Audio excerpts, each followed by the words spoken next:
आज यहाँ उपस्थित सभी लोगों को मेरी ओर से सुप्रभात। मैं रौनक कक्षा तीसरी की छात्रा हूँ। यहाँ पर आपको कन्या शिक्षा यानी लड़की शिक्षा के बारे में संबोधित करने के लिए उपस्थित हूँ। मैं कुछ शब्दों से शुरू करती हूँ। बेटी को मत समझो बाहर, बेटी को मत समझो बाहर, जीवन का है यह आधार। बेटी पर अभिमान करो, जन्म होने पर सम्मान करो, बेटी बचेगी सृष्टि रचेगी।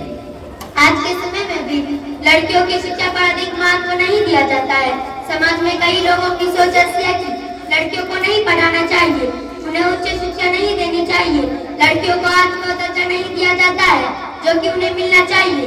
परंतु आपको पता नहीं है, आज के स्तर में लड़कियां बहुत से कम कर जाती है, चाहे वो खेल में हो, पढ़ाई में हो या किसी भी अन्य कार्य में क्यों न हो।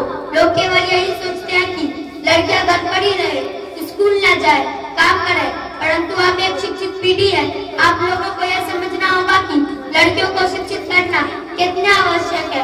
लड़की को अगर खुद को साबित करने का मौका दिया जाए तो वह सभी प्रकार के अवसर में कोई भी सीमा नहीं छोड़ती है। लड़की के माता पिता उसे पढ़ाते हैं तो अपनी माँ को भी पढ़ा सकती है, अपने छोटे भाई बहन को भी पढ़ा सकती है। आपने एक कहावत तो सुनी होगी, अगर आप एक आदमी को शिक्षित करते हैं तो आप केवल एक आदमी ही को शिक्षित करते हैं, परंतु आप एक औरत को शिक्षित करते हैं तो पूरी पीढ़ी को शिक्षित करते हैं। मैं केवल इतना कहना चाहती हूँ कि लड़कियों को शिक्षा देनी चाहिए जिसके जरिए वो आत्मनिर्भर बन सके।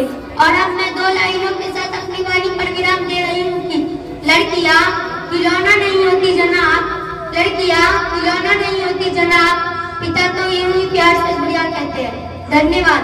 अस्सलाम वालेकुम व रहमतुल्लाहि व बरकातहू।